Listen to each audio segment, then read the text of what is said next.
네, 우리 곁에 계신 분들 한 번 더 인사하시겠습니다. 예수님의 이름으로 환영합니다. 예수님의 이름으로 사랑하고 축복합니다. 반갑습니다. 네, 우리 오늘 말씀 함께 보겠습니다. 오늘 말씀은 여호수아 21장 1절로 3절 말씀까지입니다. 다 함께 보겠습니다. 시작.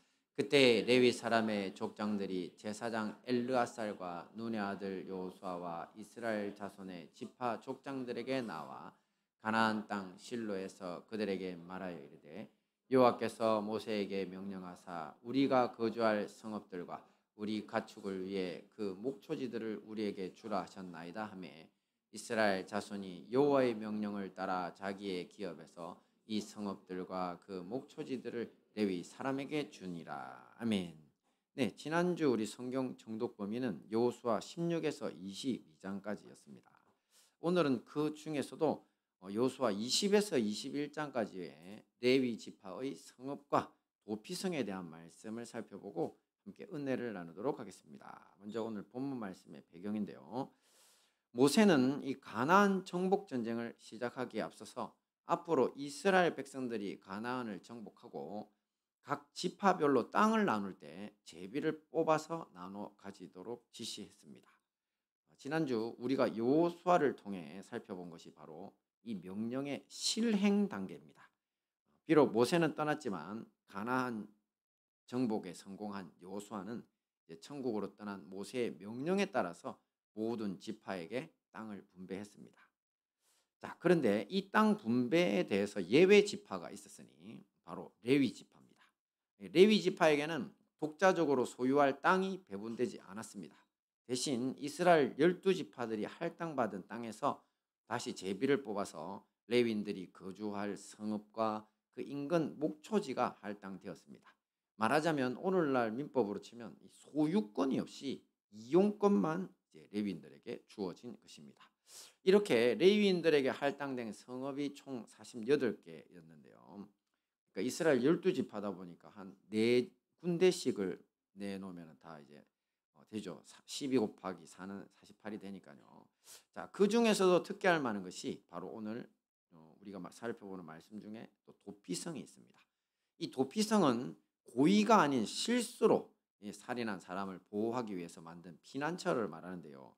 원래 모세의 율법에는 살인죄에 대한 원칙이 있습니다. 그것은 살인자는 반드시 죽어야 한다는 겁니다.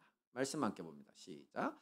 너희는 거하는 땅을 더럽히지 말라. 피는 땅을 더럽히나니 피 흘림을 받은 땅은 이를 흘리게 한 자의 피가 아니면 속할 수 없느니라. 네, 즉 누군가의 피를 받은 땅은 그 피를 흘리게 한 사람의 피로만 다시 깨끗하게 될 수 있다는 논리입니다. 율법의 말씀이죠. 그런데 우리가 인생을 살다 보면 고의가 아닌 실수로 죄를 지을 때도 많습니다. 자, 이런 경우를 고의 범죄와 구분해서 과실범이라고 부르는데요. 제일 흔한 것 중에 하나가 바로 교통사고로 사람을 다치게 하거나 또 죽게 만든 경우입니다. 이 과실범의 경우라도 다치게 하면 과실치상 이렇게 말합니다. 과실해서 이를 닿을 치, 상해에 닿았다. 과실치상. 근데 죽게 하면 과실치사입니다. 그렇습니다. 과실을 저질러서 닿았는데 죽음에 이르게 한 거죠. 자, 특히 오늘 말씀의 도피성이 바로 과실치사자들을 위한 율법입니다. 신명기 19장에서는요. 이렇게 실수로 사람을 죽이게 된 과실치사의 예를 다음과 같이 들고 있습니다. 우연히 사람을 밀치거나 또 기회를 엿봄이 없이 고의가 아니라는 거죠. 무엇을 던졌는데 또 보지 못하고 사람을 죽일 만한 돌을 옮긴다고 던졌던 이런 경우 그렇게 해서 사람이 맞아 죽는 것. 아니면 옛날에 도끼가 많았으니까 이제 벌목을 하다가 도끼 자루를 휘둘렀는데 그때 이렇게 빠지면서 옆에 있는 사람을 쳐서 즉사하는 경우도 있죠. 그래서 그런 경우들을 이제 신명기에서 이제 고의가 아닌 경우 사람을 살해한 것으로 이렇게 예를 들었습니다. 자, 이런 사고를 일으켜 사람을 살해한 사람은 원래는 죽어야 됩니다. 그죠? 무조건 피를 흘렸으니까 자기 피가 땅에 흘러야 되는 거죠. 하지만 이런 경우는 과실이니까 고의가 없었으니까 일단 도피성으로 피하는 데 성공하기만 하면 정식 재판을 받을 때까지 살 수 있었습니다. 하지만 재판에서 이 사람이 실수가 아니다, 고의였다, 이게 판명되면 당연히 죽임을 당할 것이고, 또 그것이 아니고 진짜 실수라는 것이 이제 확정이 되면 이제 도피성이 닿기 전에 피해자의 가족이나 친척을 이제 만나지만 않는다면 이 사람은 죽임을 당하지 않게 됩니다. 자, 좀 말을 앞뒤로 바꿔서 한 것 같은데 네, 하여튼 도피성에 닿기 전에 살기만 하면 돼요, 그죠? 그래서 자기가 실수 같으면 이제 정식 재판을 좀 이따가 받게 되거든요. 그래서 도피성에 이제 닿기 전에 만약에 잡혀서 죽으면 안 되잖아요. 그래서 이스라엘 전체에서 6군데를 도피성으로 정하는데요. 근데 이제 이스라엘 전 나라가 그렇게 큰 나라가 아니거든요. 그래서 사람이 하루 만에 갈 수 있는 길이 보통 한 48km로 잡는답니다. 그래서 그 48km 내에는 자기가 사는 데에서 아무리 멀리 떨어진 사람도 반드시 도피성에 위치할 수 있도록 6군데를 정했습니다. 그래서 이제 열심히 이제 도망을 가서 이제 그곳에 들어가기만 하면 살 수 있죠. 그래서 일단 사건이 터지면 이제 이 사람은 어디로 가야 된다고요? 도피성으로 도망가야 됩니다. 그래서 그 후에 이제 자기가 도피성에 있으면 그 주변에서 제일 가까운 도피성이 어딘지 사람들이 다 알잖아요. 그러면 이제 피해자 가족이 있겠죠. 살해당한 피해자 가족 아니면 그 성의 장로들이 있습니다. 그 가족들이 장로들에게 부탁을 하면 장로들이 이제 도피성에 가서 그 도피성을 책임지고 있는 레위인들에게 이야기를 해서 이제 그 사람을 데리고 이제 자기 원래 살던 성읍으로 데리고 옵니다. 데리고 와서 그때 이제 정식 재판을 받게 되는 겁니다. 그때 정말 과실치사로 판명이 되면 도피성에 앞으로 살면서 목숨을 구할 수 있습니다. 자기 그 성읍에 못 삽니다. 도피성에 가서 살아야 됩니다. 왜냐하면 만약에 이제 이 죽임을 당한 사람의 가족 있죠. 그 가족들을 도피성 밖에서 만나는 일이 있으면 죽임 당할 수도 있습니다. 그래서 이런 사람들을 피해 보수자라고 그러거든요. 그 가족이나 친척들을. 그래서 반드시 앞에서 보신 것처럼 살해당하면 살해하도록 이 동해보복 원칙이 이제 정해져 있기 때문에 과실이라도 피를 흘렸기 때문에 죽임을 당할 수밖에 없는데 이제 도피성 덕분에 죽임 당하지 않는 겁니다. 대신에 도피성 밖에 나가면 어떻게 된다고요? 죽임 당하죠. 그래서 도피성은 보호처도 되지만 일종의 감옥 역할도 한다고 볼 수 있습니다. 자, 말씀 연구와 적용인데요.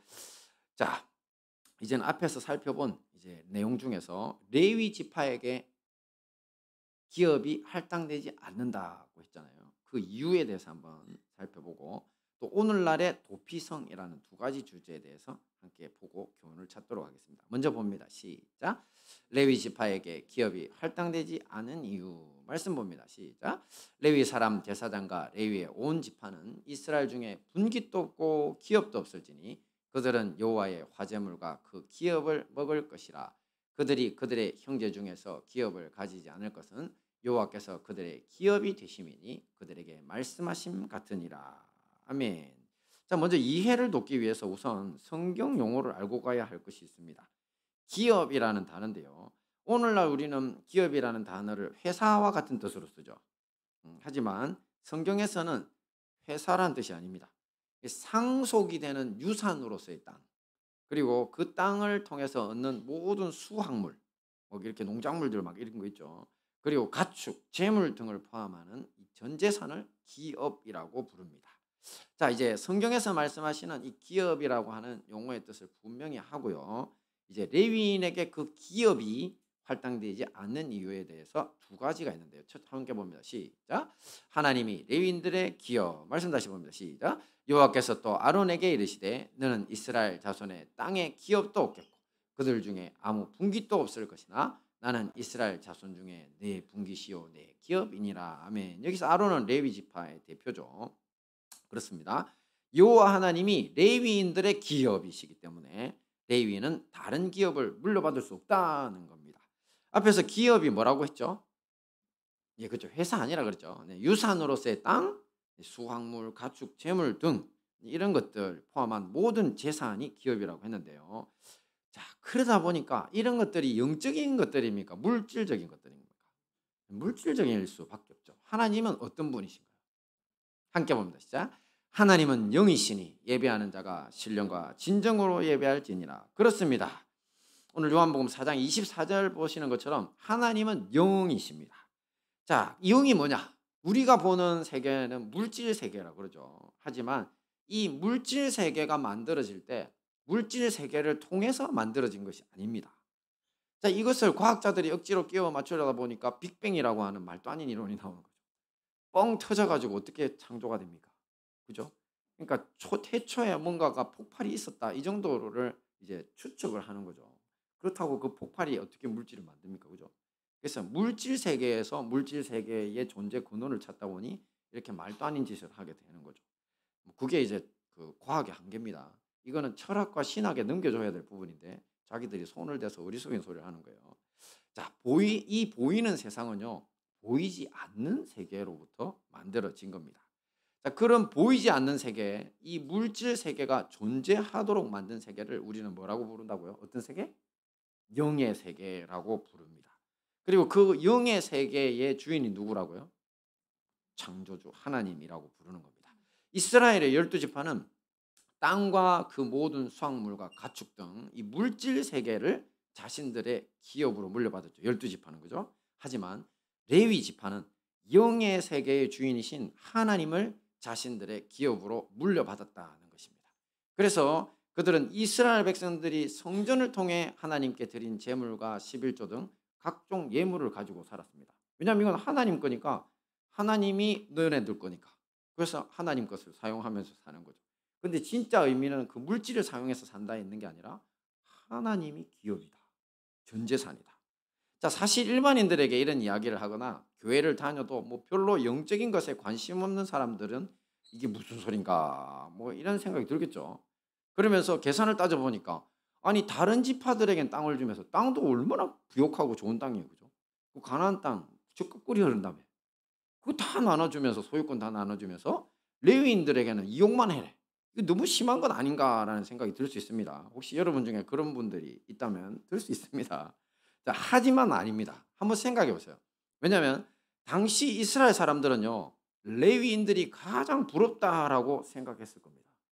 그게 정상입니다. 왜? 그들이 출애굽부터 40년 세월 동안요, 하루도 빠짐없이 오직 하나님과 함께 동행했습니다. 그러니까 영의 세계의 주인이신 여호와 하나님이 마치 부모가 자식을 양육하듯이 그들을 아침에 만나, 새벽 이슬, 그리고 필요하면 고기도 먹이시고, 그리고 40년 사는 동안 입고 있던 옷이 찢어지지도 않았고 신에 신던 신발이 닳지도 않았습니다. 그죠? 그리고 어떤 공공 속에서도 항상 하나님이 해결해 주셨고 기적과 또 하나님의 돌보심의 연속이었죠. 그러니 영의 세계가 항상 공존하는 삶을 이 사람들은 40년 동안 산 겁니다. 물질 세계에서. 자, 그러니 이 말씀을 돈이 최고라고 하는 물질 만능주의, 물신 숭배 사상이 판을 치는 오늘날 우리 삶에 그대로 바로 적용할 수 없다는 겁니다. 이 눈만 가지고는 어떻게 저럴 수가 있어? 땅도 안 주고 이렇게밖에 안 되죠. 하지만 40년간 하나님의 영의 세계를 완전히 어릴 때부터 경험하면서 그냥 삶 자체가 하나님과 동행했던 사람들에게는 레위인들이 그야말로 가장 큰 축복을 받았구나 고백이 절로 나온다는 것이죠. 자, 그러니 그들은 땅도 하나 없이 하나님만 바라보며 살아도 되겠네. 왜냐하면 그 땅은 누구 거니까. 그렇죠. 온 천지가 다 하나님 거니까. 그죠? 그러니까 이게 바로 우리의 고백이 되어야 합니다. 만약 여러분들이 영적인 사람이라면 틀림없이 맞다. 하나님이 나의 기업이다. 내 전재산이다. 나는 주님 한 분만으로 만족한다. 이렇게 고백할 수 있을 겁니다. 하지만 조금 전 제가 앞에서 드린 질문처럼 아니 레위인들한테 땅도 안 주고 너무한 거 아니야? 이런 마음부터 확 올라온 사람이 있다면 그 사람은 사실은 아직 영적인 세계에 발을 담그지 못한 사람들입니다. 그냥 그 근처에서 빙빙 돌고 있는 죠. 그래도 빙빙 돌아도 교회에 있다는 게 어딥니까? 할렐루야. 네, 이런 사람들을 구도자라고 하는 겁니다. 그래서 찾고 찾으면 주님 만날 줄 믿습니다. 자, 이제는 레위인들에게 땅이 분배되지 않은 두 번째 이유인데요. 함께 봅니다. 시작. 하나님의 직접 통치를 위해. 네, 이스라엘 나라가 하나님이 직접 다스리시는 국가로서의 모형이 되게 하려는 건데요. 온 세상 나라에게 하나님이 이렇게 다스리시는 거라는 걸 보여주시는 건데요. 예전에 모세가 임종을 앞두고 요수아에게 최고 지도자의 자리를 위임하던 시절 이야기를 우리가 한 몇 주 전 했었죠. 그 기억하실 텐데 그때 하나님은 최고 지도자인 여호수아 또 모든 이스라엘 회중들에게 앞으로 대제사장 엘르아살의 판결 훈패를 통하여 하나님께 물어라. 우림의 판결법으로 물어라. 그리고 엘르아살의 말을 따라 나가며 들어오라라고 말씀하셨죠. 당시 여호수아는 엘르아살 이상의 선지자면서 또 사령관이었는데도 불구하고 너도 엘르아살 말을 들으라 이렇게 이야기하신 거죠. 이 왜 그렇다 그랬습니까? 이것은 곧 하나님이 영적 지도자인 제사장을 통해 주권적으로 이스라엘을 인도하시겠다는 뜻이라 그랬죠. 그래서 요단강을 멈춰 일어서게 할 때도 원래 언약궤를 메야 되는 건 레위인들인데 그 레위 지파 고아 자손들이죠. 그런데도 불구하고 이제 제사장들이 가서 그냥 자기들이 맸습니다. 그리고 여리고성 정복 때도 당연히 레위인들이 메야 되는데 제사장들이 직접 이제 언약궤를 맸죠. 그것이 뭐냐면 바로 하나님이 직접 제사장들을 통해서 전쟁에 임하시고 기적도 일으키신다는 걸 보여주기 위했던 거죠. 그러니까 하나님은 제사장, 대제사장을 통해서 백성들을 통치하는 신권 정치라 하거든요. 그래서 하나님이 직접 통치하시는 모습을 원했던 겁니다. 오늘 레위인들이 이스라엘 12지파에 나눠져 살아야 했던 이유도 바로 여기에서 찾을 수 있습니다. 앞에 배경 설명에서 본 것처럼 레위인들은 이스라엘 12지파가 분배받은 땅에서 한 4성읍 정도를 받아 살았다 그랬잖아요. 그죠? 그래서 다른 지파, 그 땅을 준 지파들 사람들하고 어울려 살았습니다. 너네들 거니까 너네들만 살아 이게 아니었던 거예요. 그냥 내 성읍을 야 우리도 이렇게 사는데 너네들이 이제 제비 뽑아서 한번 가져봐. 그래가지고 뽑아가지고 그 성읍이 되니까 그 지파 사람들하고 어울려 살은 겁니다. 자, 그곳에서 레위인들이 뭘 했냐? 그들은 모세의 율법을 가르쳤고 진리의 말씀이죠. 하나님이 원하시는 뜻. 그리고 각종 분쟁 해결에 참여하고 그 분쟁이 생겼을 때 어떤 걸 기준으로 해야 되지? 맞다. 하나님의 말씀. 이거죠. 그리고 때로는 각 성의 장로들과 함께 판사로서의 역할도 수행했습니다. 고대 사회에는 다 그 성읍의 장로들이 판사 역할을 했거든요. 그때 레위인들도 함께 참여했죠. 하나님이 직접 다스리시는 이스라엘을 만들기 위해서입니다. 오늘날 우리도 마찬가지입니다. 우리 모든 그리스도인들이 이 세상에 살면서 바로 레위인과 같은 역할을 감당해야 합니다. 이 세상 사람들에게 전도를 통해 하나님의 법인 예수 그리스도를 통한 구원을 가르쳐야 하고요. 그리고 우리 교회 안에 있지만 약한 믿음의 형제들에게는 진리의 말씀을 가르쳐서 하나님의 백성으로 살도록 도와야 할 것입니다. 자, 이제 오늘날의 도피성 이 주제로 한번 넘어가 보겠습니다. 고대 이스라엘에 도피성이 있었던 것처럼 오늘날 우리에게도 두 군데의 도피성이 있습니다. 첫째 함께 봅니다. 시작. 예수님이 도피성. 그렇습니다. 앞에 배경 설명에서 보신 것처럼 실수로 살인을 저지른 사람은 이 과실치사로 판명되면 도피성에 살면서 목숨을 구할 수 있죠. 하지만 도피성 밖으로 나가면 어떻게 된다 그랬습니까? 죽습니다. 이 피해 보수자들이 그 근처에서 아마 한 몇 달, 몇 년은 기다리고 있을 수도 있어요. 이 왜냐하면 사람들 원한이 있잖아요. 그럴 뭣도 모르고. 그러니 만나면 당장 살해당하죠. 그러니 평생 도피성 안에서 살 수밖에 없습니다. 이 자기의 실수로 죽은 사람도 딱하지만 단 한 번의 실수로 사람을 죽이고 가족과 떨어져서 물설고 낯설은 동네에서 살아가야 된다. 참 이게 얼마나 곤욕스럽고 서러운 타지 생활이겠습니까?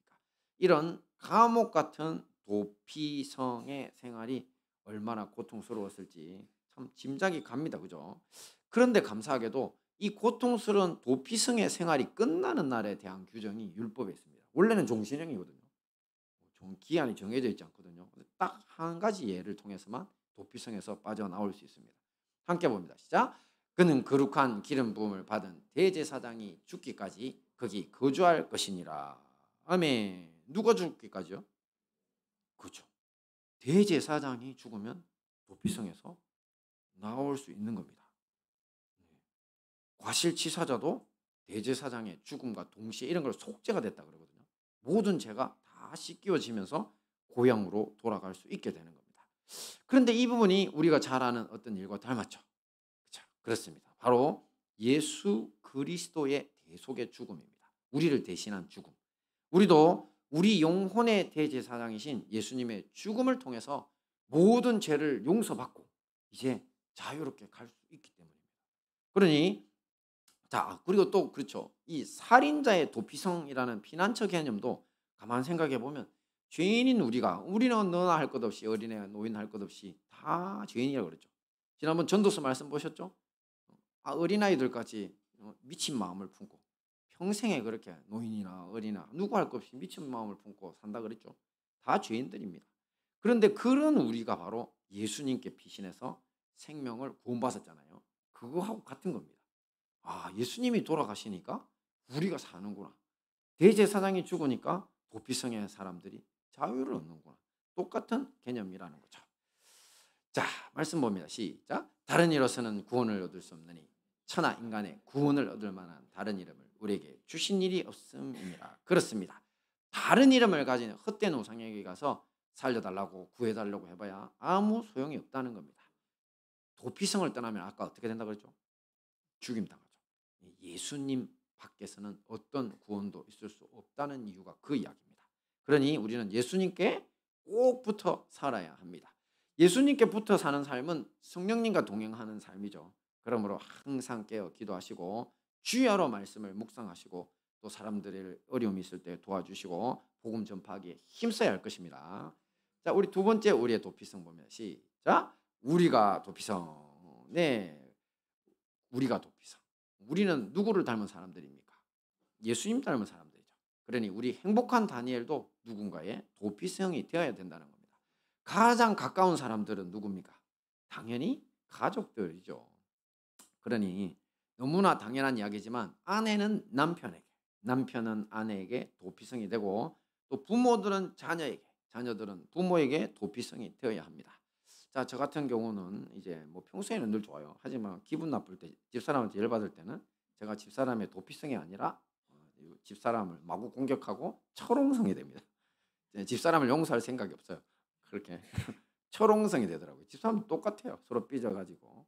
그러니까 이게 서로 공격하기에 여념이 없죠. 그래서 우리가 감정에 따라 휩쓸리면서 서로를 받아주기는커녕 이제 서로를 공격하기에 바쁘다. 이거 우리가 회개해야 되죠. 자녀들도 그렇죠. 특히 청소년 애들은 마치 그냥 아빠한테는 그리 못하겠지만 엄마한테는 빚 받아내는 빚쟁이들처럼 막 쪼아대죠. 응? 막 덤비고. 그게 바로 서로에게 도피성이 되고 있는 거예요. 철옹성이 되고 있는 거예요. 네, 철옹성이 되죠. 엄마들도 가만 안 참죠. 네, 그러니까 서로에게 도피성이 되어야 된다. 우리 예수님 닮아야 된다. 이렇게 해야 되는 겁니다. 그리고 직장은 어떻습니까? 직장에 가서 여러 인간관계에 있어서도 직장이나 다른 인간관계에 있어서도 도피성이 되어야 합니다. 우리가 누군가의 동료나 상사라면 그들의 실수에 대해 비난할 수 있습니다. 하지만 비난만 하고 외면만 하는 것은 그리스도인인 우리에게 주어진 사명의 모습이 아닙니다. 주님 닮은 도피성의 삶이 우리의 사명이라는 거죠. 실수를 고칠 의지가 그 사람들에게 있다면 도와주고 일으켜줘야 된다는 거죠. 그러므로 우리 모두 가족과 모든 인간관계에서 예수님처럼 도피성이 되기 위해 힘써야 할 것입니다. 네, 말씀을 정리하겠습니다. 이 레위 지파에게 기업이 분배되지 않았던 두 가지 이유가 있었습니다. 뭐였습니까? 첫째, 하나님이 레위인들의 기업이라서. 그렇죠. 이스라엘 백성들은 출애굽부터 40년 동안이나 영의 세계의 주인이신 하나님을 직접 경험했기 때문에 하나님이 기업이시다라는 말을 듣고 레위인들이 제일 큰 축복을 받았구나 이렇게 생각을 했을 겁니다.